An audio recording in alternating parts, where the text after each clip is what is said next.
Nou sê die woord, voor my sal elke knie buig. Toe ons kyk nou na die skrifgedeeltes wat sê, ons almal gaan voor die regterstoel van Jahweh of Jesus Christus of Jahwe Almagtig, dis die Vader, verskyn. Romeine 14 vers 10. Romeine 14 vers 10. Maar jy, waarom oordeel jy jou broeder?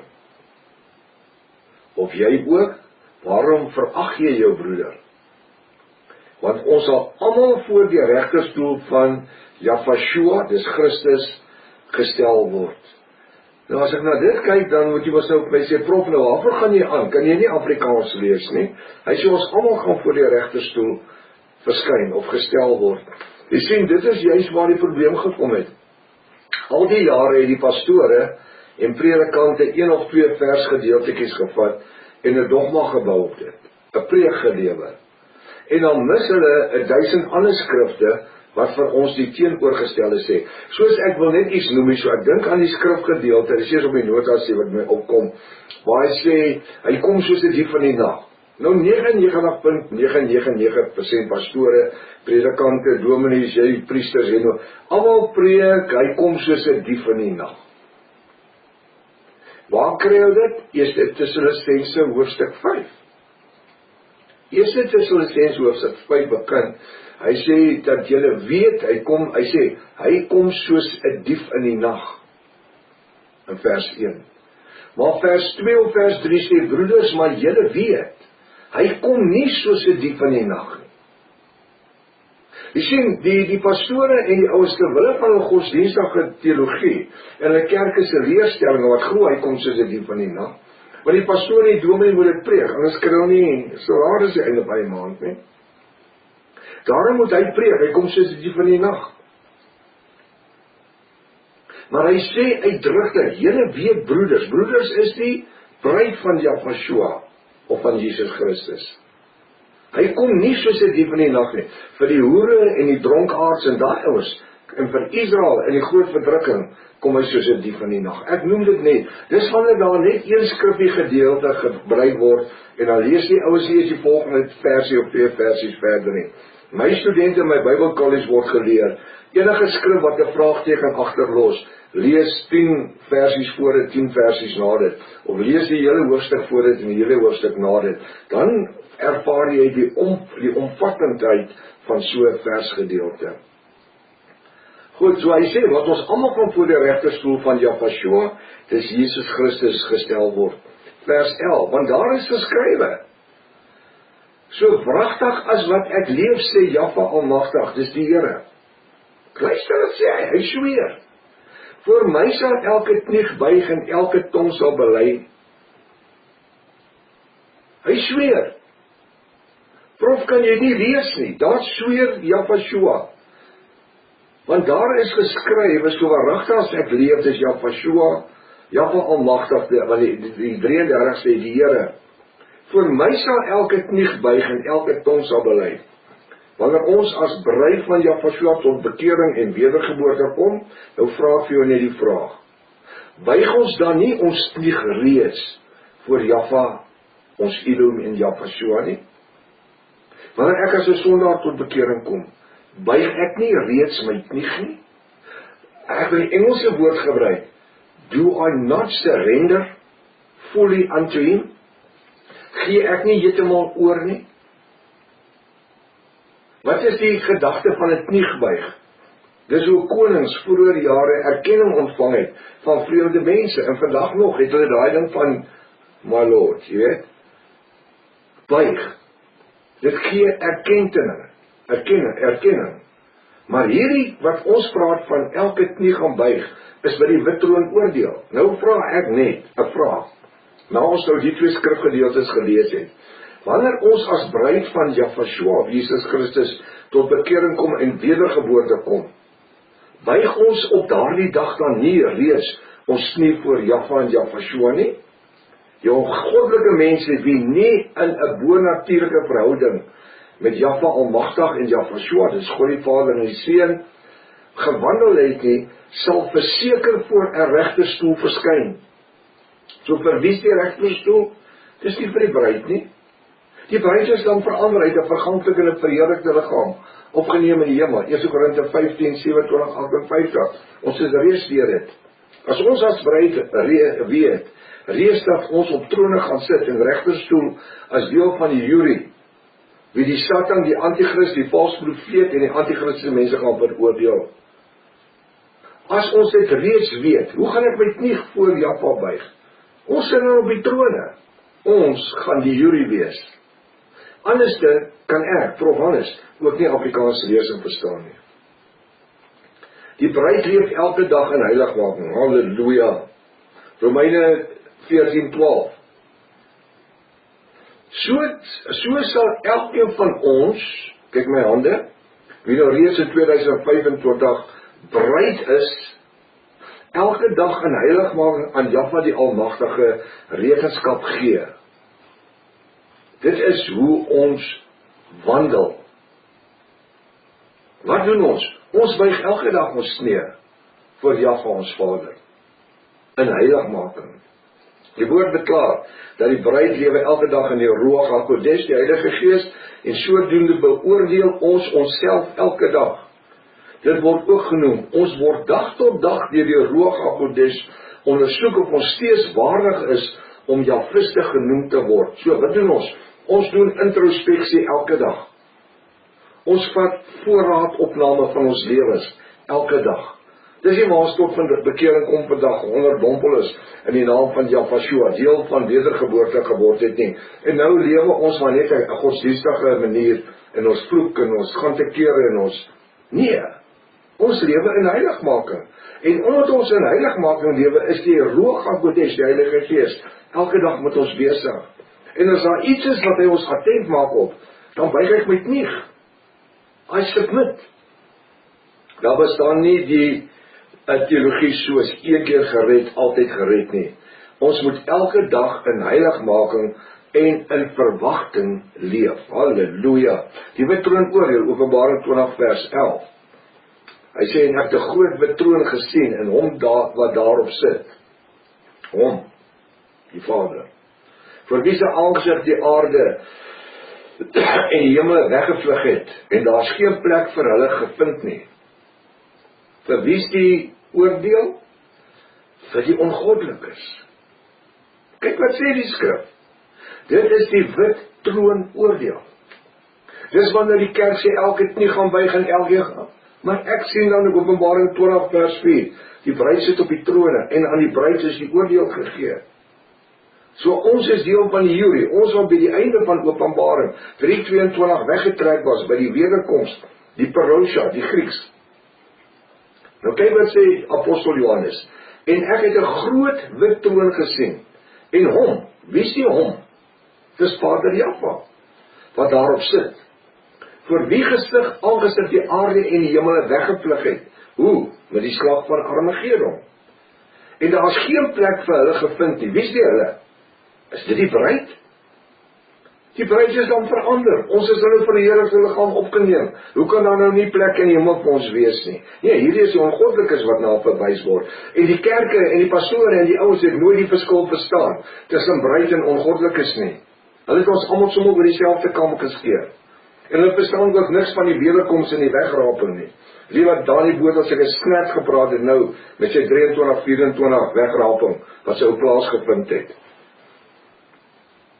Hy sê in vers 12, en ek het die dode, luister mooi, en ek, nou dis nou by die wit troon oordeel, en ek het die dode klein en groot vir God sien staan. Nou hierdie God is Jahwe Almagtig, klein en groot mense en babiekies, die babiekies is dan nie sonde nie. Hoe staan hulle voor die troon? Nou het nog nooit in hulle lewe geloop nie. Daai kind is dood voordat hy kon leer loop of praat. Nee, klein en groot. Onthou dit, daar is 'n geestelike liggaam wat in dieselfde wese is, soos asof ons toe ons gelewe het. Hoe kan ek dit sê? Maklik, Lazarus in die ryk man. Die ryk man is in die doodryk en dan sien hy vir Lazarus aan die boesem van Vader Abraham. Hoe kan hy hom gesien het as hy net 'n gees was? Verstaan jy wat ek van praat? Daar was 'n verheerlikte liggaam gewees. En ek het die dode, Johannes, klein en groot voor Jahwe sien staan, en die boeke is geopen. En dan 'n ander boek, die boek van die lewe is geopen. En die dode is geoordeel na wat in die boeke geskryf is volgens hulle werke. Die bruid, as ons tot wedergeboorte kom, sê die woord nie dat Vader Jahwe vat ons steeds van sonde en ongeregtigheid en hy werp dit in die diepste van die see en hy dink nooit weer daaraan nie. Is dit so? Is so, prof. Nou sê my, hoekom? Gaan ons nou voor 'n regterstoel verskyn en boeke word oopgemaak en al ons ou sondes word uitgegrawe? Waarvoor lewe ons in heiligmaking vandag? Waaroor dien ons dan Jahwe Almagtig? Dis die Vader. As al ons werke geopenbaar gaan word, terwyl die woord sê, dis in die see van vergifnis gewerp. Hy het ons onvoorwaardelik vergewe. Openbaring 20:13, die see en die dode gegee wat daarin was, die dood en die doderyk en die dode gegee wat daarin was, en hulle is geoordeel elkeen volgens hulle werke, die ongoddelikes, nie die bruid nie. Jy sien, so die teologie van ons almal gaan voor die regterstoel staan, en verantwoording is besig om uit die bus uit te val. Inteendeel het al 2000 jaar terug uit die bus uitgeval. Dis nie die kerke wat die goed aan die gang hou. En die dood en die doodryk is die poel van vuur gewerp. Dis die tweede dood. Wanneer die bruid opgeruk word in die hemel, verander uit 'n verganklik en 'n verheerlike liggaam, gaan ons nie eers ons knie buig voor die Vader nie. Nee, die kore, die hemelkoor sing, hulle sê, kom in my kinders. Sê vir my, kom ek vra 'n vraag. Kom ek maak u oë op 'n ander manier oop. Ek dink nou aan iets wat my opkom. Jahwe aan die hang aan die kruis, daar's twee sondaars, weeskante van hom. Die een aan die linkerkant spot, hy sê, as jy God is of Elohim, haal ons al drie van die kruis af. Die ou op die regterkant het die hele dag saam met Jahwe gegaan. En Jahwe het met hom 'n gesprek gevoer. En hy sê vir Jahwe, dink aan my as jy in die koninkryk kom.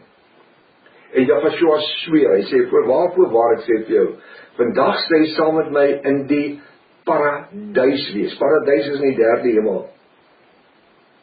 Gaan daai ou voor 'n regterstoel verskyn? Of het Jahwe reeds sy sonde vir hom vergewe? Ek hoor nie mooi nie. Sy sondes is vergewe. Wanneer hy daar aankom in die paradys, gaan hy eers kyk, waar is die Vader en dan voor sy troon val? Nee. Hy het volmaakte redding ontvang. Anderste moet ek sê, hierdie teologie, wat gepreek word, dat ons almal voor die regterstoel verskyn, is 'n verdoemenisse teologie, wat sê, daar's nie volmaakte reiniging in die genadebloed van Jahwe nie. En eers as ek voor die regterstoel staan, van Jahwe, dan gaan ek my wit kleed ontvang. Nee, ek ontvang my wit kleed, die oomblik as ek bekeerd geraak het, geonderdompel is in die naam van Jahwe tot vergifnis my sonde en in heiligmaking lewe. Galate 3:26-29, gaan kyk daarna. Hy sê, ons trek die bruilofskleed aan. Ons wie in Jahwe geonderdompel is, het ons met Jahwe bekleed. Hoekom? Want my sondes is vergewe. Die oomblik tot bekering kom. Die ou mens van sonde, Romeine 6:1-12, is begrawe in die bad van wedergeboorte. Ek het opgestaan in nuwe mense, nou lewe ek in heiligmaking. Nou sê hy, en die dood en die doodryk is die poel van vuur gewerp, dis die tweede dood. En as dit bevind is, dat iemand nie opgeskrywe was in die boek van die lewe nie, is in die poel van vuur gewerp. Dis vir die ongoddelikes. Dis vir die ongoddelikes, die godslonaars. Dit is die ouens wat Jahwe nou nooit aanvaar het nie. Dis die ouens wat die genadebloed nie wil erken het nie. Julle sal rekenskap gee aan hom. 1 Petrus 4:3. 1 Petrus 4:3 en tot vers 5. 1 Petrus 4:3. Want dit is genoeg dat ons die afgelope lewensstryd, die wil van die heidene volbring het, deur te wandel in ongehoorsaamheid, begeerlikheid, dronkenskap, brasery, drinkery, ongeoorloofde afgoderry. Dan kom apostel Petrus en hy verduidelik hoe die bruid gelyk het toe ons heidene was. Onthou, ons was heidene. Ons kom uit die 10 verlore stamme van Jakob. Ons is nie Israel nie. Ons sê nie Israel is die ouens nie. Hy sê, want dit is genoeg dat ons die afgelope lewensstryd, die wil van die vorige lewensstryd, die wil van die heidene volbring het deur te wandel in ongebondenheid, bad news, begeerlikheid, dronkenskap, brasery, drinkery, ongeoorloofde afgoderry. Vers 4, daarom vind hulle dit vreemd as julle, naamlik die bruid, nie saamloop in dieselfde uitgieting van losbandigheid nie, en hulle laster. Hulle sal rekenskap gee aan hom, wat gereed staan om die lewende en dode te oordeel. Wat? Hierdie skrif verduidelik ons nou vir ons in vers 3. Die goddelose, ongoddelike sondaars. Vers 2 sê, ons vind dit vreemd as julle, naamlik die bruid, nie saamloop in dieselfde uitgieting van losbandigheid nie. So ons lewe in heiligmaking. Ons dra die vrugte van die Ruach HaKodesh, Heilige Gees, 1 Korinte 12, 1 Korinte 14. Ons het nie deel aan hoerery en paaldans en dronkenskap en dakkarrook en al die goed nie. Ons lewe nie in losbandigheid nie. Ons lewe in die vrese van Jahwe elke dag, gelei deur die Ruach HaKodesh. Hoekom? Want hy sê hy woon nie in tempels wat met hande gemaak is nie. Ons liggame is die tempel van die Ruach HaKodesh. Nou sê in vers 5, hulle sal rekenskap gee. Wie? Hierdie ouens wat besig is wat wandel in ongebondenheid, begeerlikheid, dronkenskap, rassery, hoerery, drankery, jy noem dit. Hulle, vers 4, sal rekenskap gee aan hom, dis Jahwe, wat gereed staan om die lewende en die dode te oordeel. Wat die lewende en die dode? Die ongoddelikes. Op hierdie stadium sit die bruid op die troon, Openbaring 20 vers 4, gereed om te luister na die aanklagte. Halleluja. So ons as bruid staan nie voor 'n wit troon oordeel nie. Ons sit op die trone as jury. Die aardse tentwoning, 2 Korintiërs 5 vers 1. 2 Korintiërs 5 vers 1. Want ons weet dat as ons aardse tentwonings afgebreek word, hierdie vlees, nou moet jy mooi luister, ons 'n gebou het van Jahwe Almagtig, dis God. Nou wat beteken dit? Hierdie liggaam van sonde, wanneer ek tot wedergeboorte kom, en ek hom begrawe in die bad van wedergeboorte, dan staan ek op 'n nuwe lewe in Yahshua. Dan word hierdie aardse tentwoning op 'n geestelike manier afgebreek en begrawe. Hy sê, want ons het 'n gebou, 'n blyplek van Jahwe, 'n huis, nie met hande gemaak nie, ewig in die hemele. Nou as ek na daai huis toe gaan, wanneer 1 Korinte 15 plaasvind, in 'n oomblik en 'n oogwink word ons verander uit 'n verganklike en 'n verheerlikte liggaam, Jahshua tegemoet in die lig. Gaan ek eers voor ek by die huis se deur ingaan, voor die Vader verskyn en moet please explain? Nie in jou lewe nie. 2 Korintiërs 5 vers 2. Want om hierdie rede sug ons ook en verlang ons, dis die bruid van Jahshua, om met ons inwoning uit die hemele oorkleed te word. Reeds vandag lewe ons in daardie afwagting. Terwyl ons die bruilofskleed aan het, lewe ons in afwagting om uit hierdie lewe uit te lewe en by Jahshua in te lewe. En by Jahwe ons Vader. Wat 'n voorreg. So hierdie liggame van ons vandag is uiters noodsaaklik. Dit is nie net sommer 'n stuk vleis of 'n wurmteks nie. Hierdie is 'n tempel waarin die Ruach HaKodesh woon, waarin Jahwe funksioneer. Ons mag nie naak bevind word nie. Hy sê in 2 Korinte 5 vers 3. As ons ten minste gekleed en nie naak bevind word nie. So wat gebeur?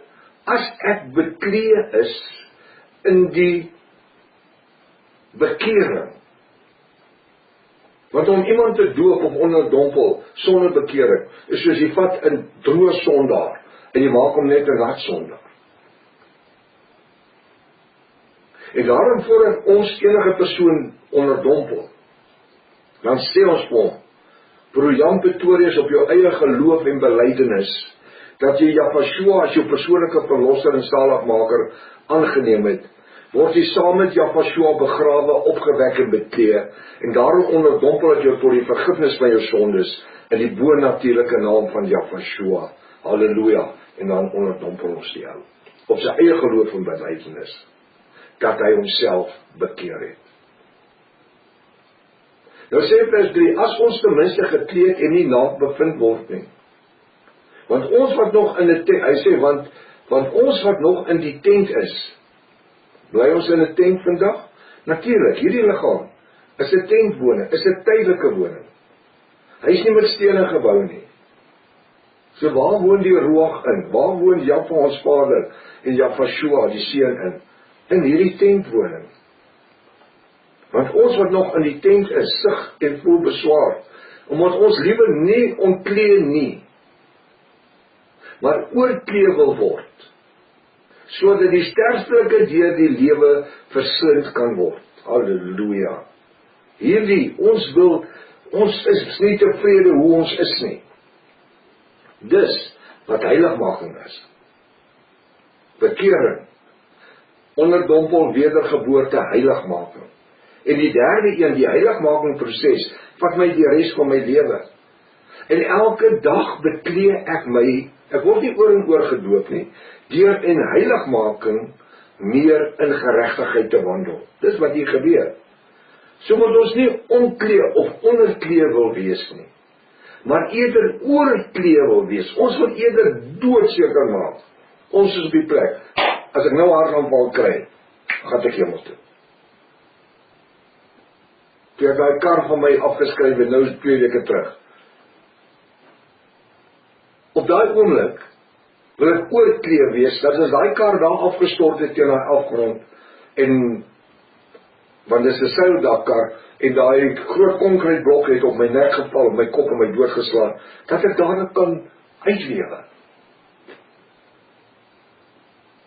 Die bruid van Jahwe het 'n onus op onsself, om elke dag, so naby as moontlik, 24 ure 'n dag, in heiligmaking te lewe as wat ons kan. Die ander godsdienste maak dit vir jou lekker. Jy kan hoer en moer, 'n bietjie paalklap, dans toe gaan, Vrydagmiddag, bietjie dagga sit en rook daar, en 'n brandewyn en koud drink, en 'n hotdog eet, en verstaan waarvan ek praat. Wil grappe vertel en die goed doen, dobbel het 'n keer gehad. Maar die bruid, ons wil nou geset word. Die Bybel sê, word nie aan die wêreld gelykvormig nie. Wees heilig, want ek is heilig, Jahwe, Jesus Christus. Wees heilig, soos wat ek heilig is. Streef my heiligmaking na, waarsonder niemand die koninkryk van Jahwe kan sien nie. Nou as ek aan al hierdie vereistes voldoen en ek sterf, hoe verskyn ek voor 'n regterstoel? Om wat te doen? Om wat te doen? Maar jy sien, dis om die godsdienstige instansies, protestantisme en die katholieke en die charismate, hierdie goed geleer was vir meer as 600 jaar. En dit gaan alles maar net oor die goed. Ons almal verskyn voor die regterstoel. Die katholieke glo selfs 'n ding, as jy sterf, gaan jy deur purgatory. Paus Johannes Paulus was seker die heiligste paus wat ooit geleef het. En toe hy sterf, hy was geken as God's representative on earth. God manifest in the flesh. Daar's katholieke wat gesê het, dat hy God self was. Skus tog. Jammer. Maar toe hy sterf, toe dra die engel hom nie in die paradys in nie. Weet jy waar het hy gegaan? Hy het purgatory toe gegaan, waar die hoere en die dronkies ook is. Die katholieke hoere en dronkies. En wat gebeur in purgatory? Dis 'n swaar vuur, dis 'n reinigingsvuur. Hulle glo nie die bloed van Jahwe het jou volkome genees nie. Jy moet deur hierdie katholieke vuur gaan. Dis 'n dogma wat geskep is. Nou as ons ryk is en ek sterf, dan moet Pastoor Rika, dan kom die priester by Pastoor Rika. Dan sê hy vir haar, ek is in hierdie vuur en ek huil. En net sy en die familie, sy en die kinders kan my smaad wat ek in die reinigingsvuur deurgaan, verlig. Sy moet R2000 per gebed betaal aan die kerk, die gemeente, die lokale gemeente. En dan sal die priester 2 keer 'n week vir my spesiale voorbidding doen, sodat ek nie te swaar kry in hierdie reinigingsvuur, hierdie swaar vuur. Dis nie die hel nie, dis 'n reinigingsvuur. Terwyl die woord sê dat Jahshua se bloed het my onvoorwaardelik vergewe van al my sonde en ongeregtigheid. Toe hy aan die kruis uitroep, Vader, dis volbring, in U hande lê ek my gees, het hy elke prys klaar betaal. Maar vir die Katolieke, it's all about the money. Verstaan? Paulus, 2 jaar in die doderyk gesit, in hierdie swaar vuur. Daar's nie 'n shortcut nie. Die ryker jy is, die meer melk hulle. Dan kom die priester by pastorika en sê hy, pa, ek huil, ek kry swaar, ek het nodig om nagmaal te kry. Hulle bedien nagmaal aan die afgestorwenes. Dit gaan R5.000 kos. Sy is so groot Katolieke, betaal sy maar die 5.000. En hierdie is nie hoor sê nie. Hierdie is Katolieke dogma. Kry my boek. Is dit Armageddon, vasgevang in die anti-Christ-systeem. Dan sien jy wat gebeur daar. Ek het die Katolieke handboeke wat die priesters uitleer, waar al hierdie inligting eerstehandse inligting is. So wat gebeur? Die woord sê daar in 2 Korintiërs 5 vers 4, want ons het nog in 'n tentwoning gesig en voel beswaar. Ons wil uitkom, ons wil uitlewe, ons wil by Jahwe inlewe. Ons wil nie deur hierdie lewe gaan nie, maar Jahwe het 'n doel met ons om Jahwiste te maak. Maar oortree te word, sodat die sterflike deur die lewende verslind kan word. Hierdie sterflike deur die ewige lewende verslind kan word. Nou as ons dan deur die ewige lewe verslind is, dit beteken ons word verander uit 'n verganklike en 'n verheerlike liggaam. Hoe gaan ek nog voor 'n betroon oordeel verskyn? Hy sê, wanneer ons sterf, 2 Korintiërs 5 vers 5, maar hy wat ons juis hiervoor toeberei het, is Jahwe Almagtig of God. Maar hy, kyk nou na hy in jou 33 Bybel, 'n hoofletter hy, wat ons as bruid van Jahshua juis hiervoor toeberei, is Jahwe Almagtig. Want wat ons ook die gees, hoor letter G, die Ruach HaKodesh, as onderpand gegee het. So ek is toeberei deur Jahwe. Ek is op die plek waar ek verander word uit 'n verganklik en 'n verheerlike liggaam, die vorige vers, waar ek die sterflike met die ewige lewe oortree. Ek het die Ruach HaKodesh, die Heilige Gees, as my onderpand, my onderbaadjie, ek het hom. Wat gebeur? Deur die Ruach, bly Jahwe en Jahshua, nie iewers in die hemel daar woon nie, hy woon in ons, hy sê julle liggaam is die tempel van die Ruach HaKodesh, die Heilige Gees. Nou sê in vers 6, daarom het ons, die bruid van Jahshua, altyd goeie moed, en weet dat ons in die liggaam inwoon, as ons van Jahwe uitwoon, wat gaan gebeur? Ons gaan uit hierdie liggaam uitwoon, in 'n verheerlikte liggaam inwoon. Dis wat daar staan. Nou sê Paulus hierso, in vers 7, want ons wandel deur geloof. Dit wat ons glo, is nie iets wat ons gesien het nie, maar dit wat 2000 jaar terug reeds gebeur het, vir ons as bruid van Jahshua, is so vars en werklikheid, asof dit net vanoggend plaasgevind het. Want ons as bruid van Jahshua, wandel deur geloof.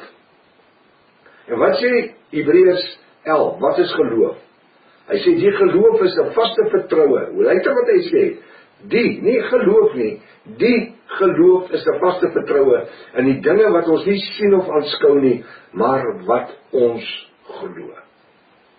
Wat ons hoop. Want ons wandel deur geloof luister na die tweede gedeelte. En nie deur aanskouing nie. Dit gaan nie vir ons of ons dit sien nie. Dit is vir ons 'n werklikheid, dat ons weet, dat ons verseker weet, dit is so. Ek het 'n boekwinkel 7,5 jaar in die traders gehad hier in Montana, tussen die moslems daar, groot werk gedoen onder hulle.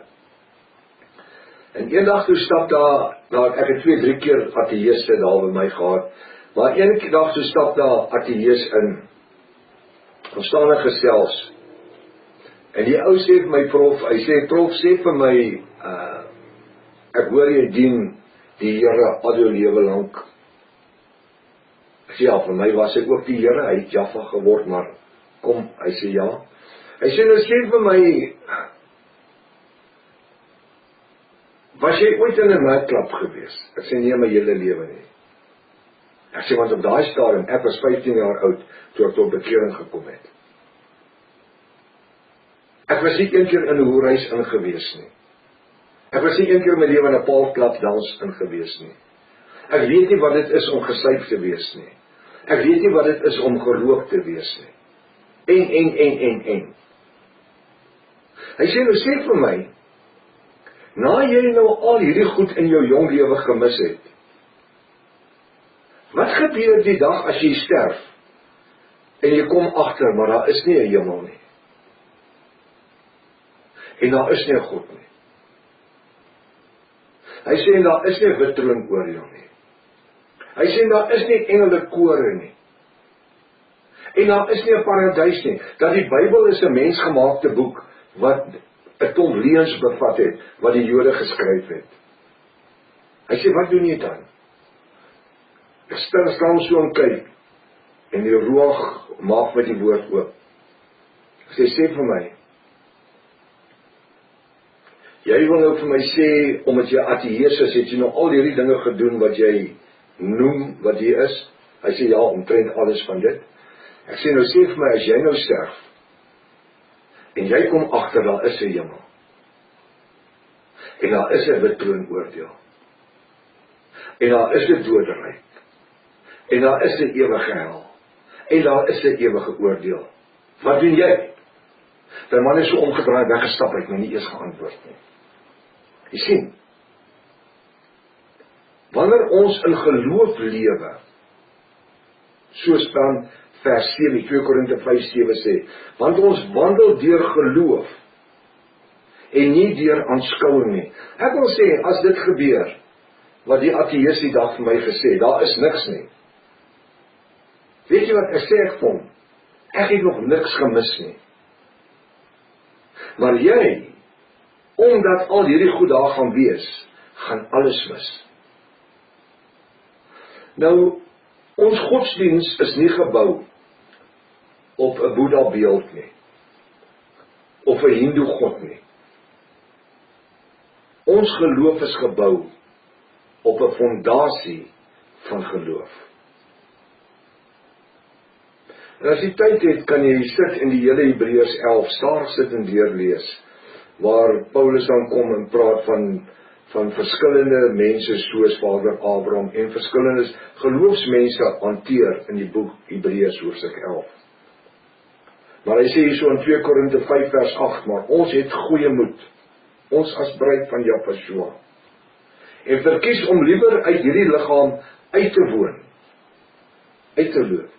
1 Korinte 15 vers 27-58, en 'n oomblik in 'n oog word ons verander uit 'n verganklike en 'n verheerlikte liggaam Jahweh tegemoet, en by Jahweh, die Here, in te woon.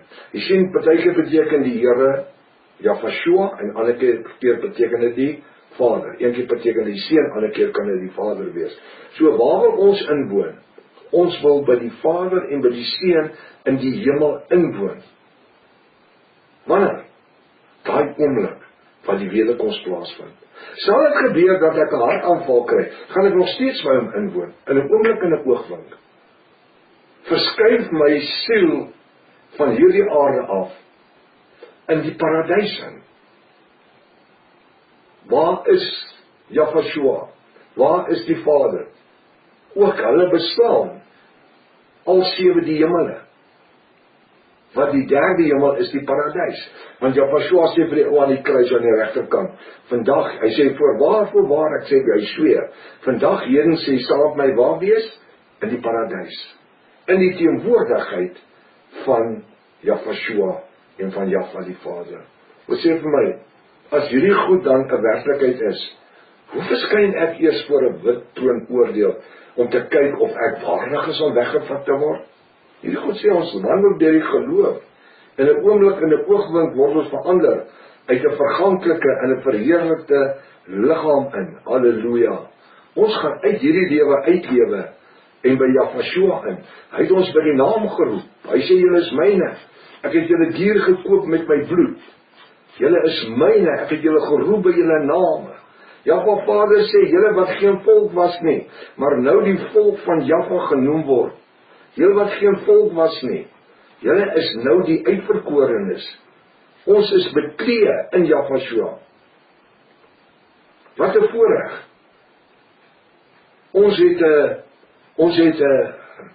'n plek wat vir ons voorberei is. Jahweh sê, in die huis van my Vader is daar baie wonings. As dit nie so was, het ek vir gesê. Maar ek gaan om vir julle plek voor te berei, en as julle klaar is, dat julle kan weet waar ek is. Waar is hy? Waar is dit? Hy is in die hemel.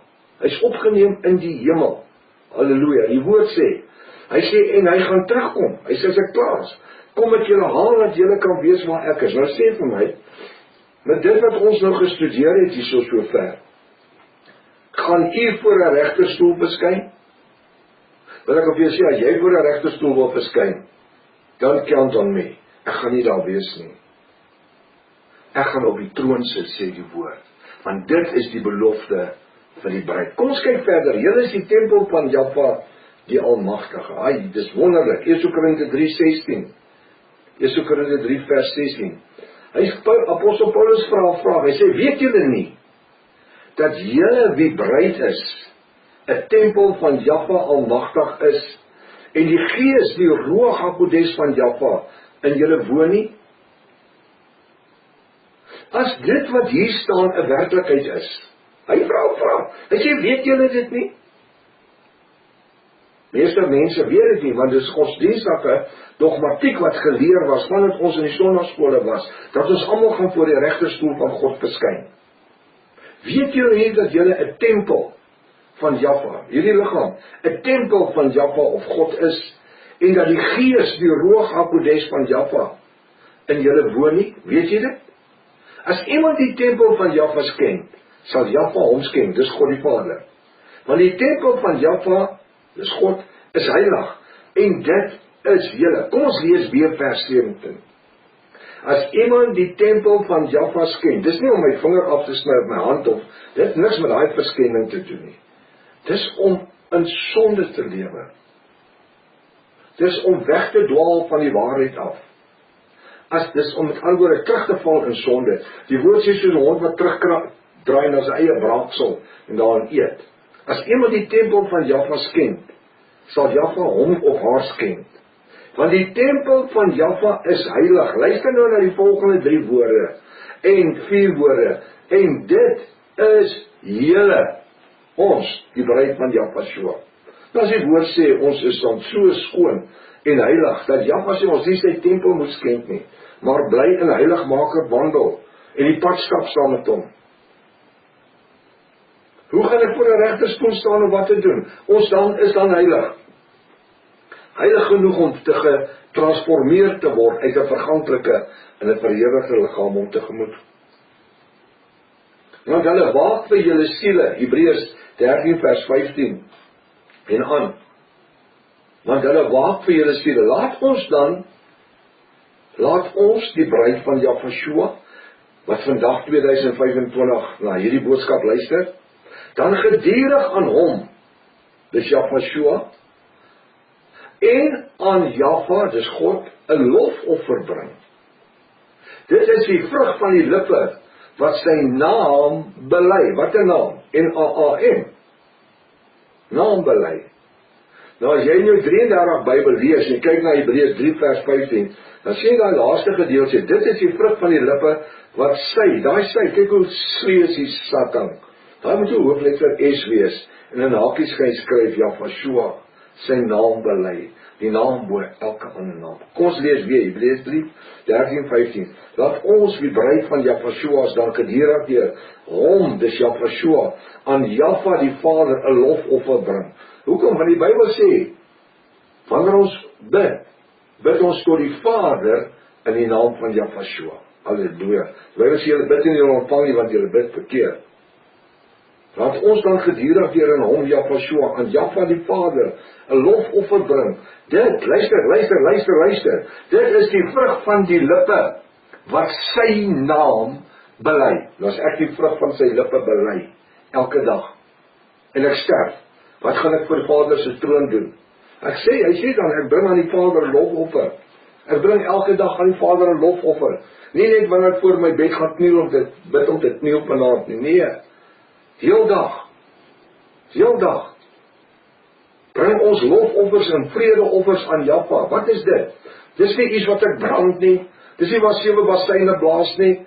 Nee, dis nie waar die weerstrale uit die troon uitslaan nie. Nee, dis wanneer ek net my hande opsteek en ek sê, ek loof U.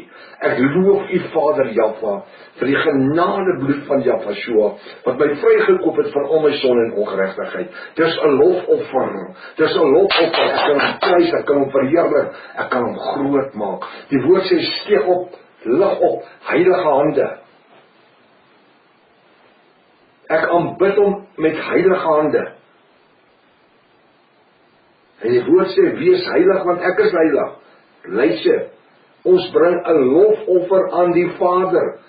Wat gaan ons voor die troon soek? As ek voor die troon moet kom, dan gaan Vader sê, hey, wat kom maak jy hierso? Kom jy my weer 'n lofoffer bring? Dis al wat hy weet wat ons doen, ons bring lofoffers. Ons probeer in heilig maak my lewe, elke dag. So julle is super heilig, julle wit vlerke soos engele. Nee. Ons kom kort, broer. Maar deur genade word ons gered. In heiligmaking lewe ons elke dag. Commitment completion, so ons oog op ons doel gerig, en tot ons aan ons doel vat, waar ons moet wees die dag as ons sterwe.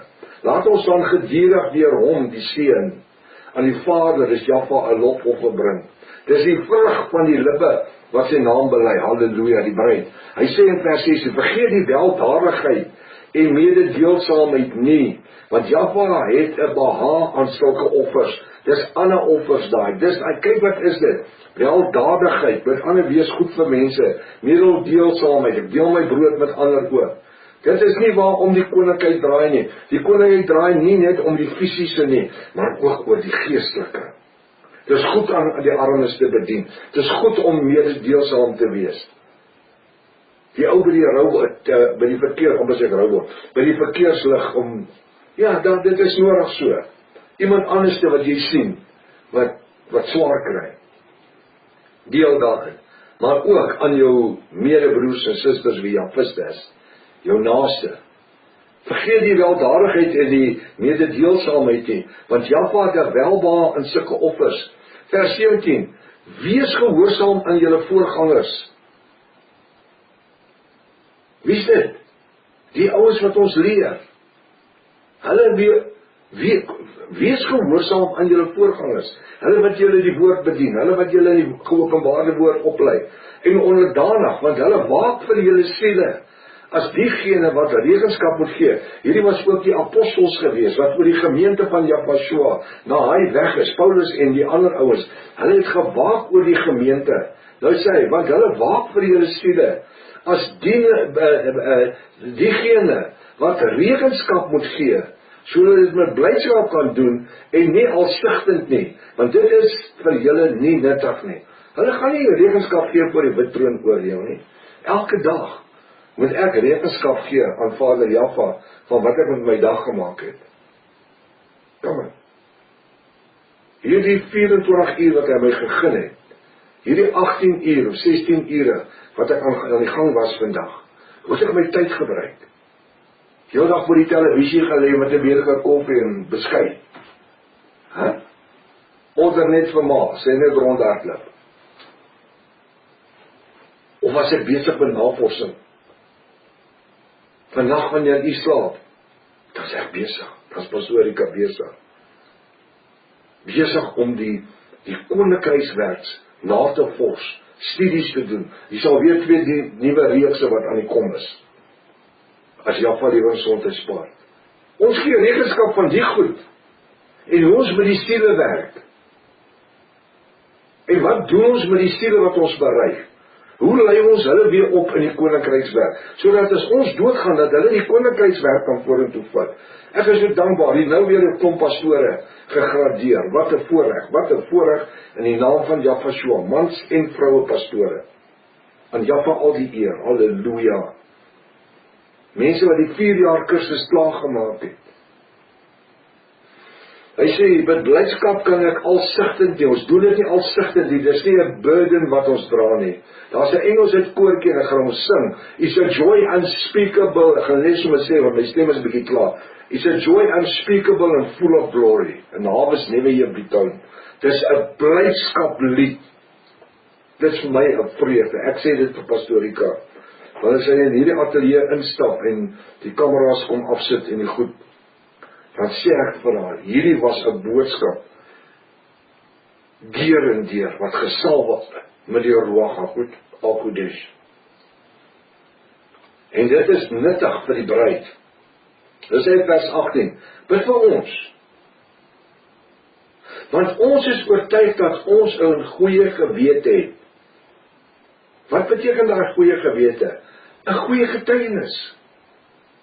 Bid vir ons, bid vir my ook, bid vir Pastoor Rika, bid vir die bediening, bid vir die pastore, bid vir die ander wat besig is met hul selfgroepe, wat self besig is op YouTube met boodskappe in die geopenbare naam. Ja, dit maak my so excited, opgewonde. Voorheen was dit net ek gewees.